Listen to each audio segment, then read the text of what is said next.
నమస్తే, welcome to NSTV news. ముందుగా ముఖ్యాంశాలు.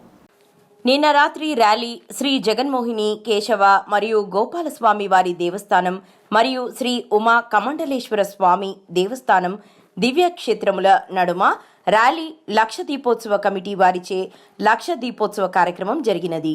భక్తులు అధిక సంఖ్యలో పాల్గొని దీపాలు వెలిగించి శ్రీ స్వామివారి దర్శనం అనంతరం తీర్థ ప్రసాదములు స్వీకరించుచున్నారు.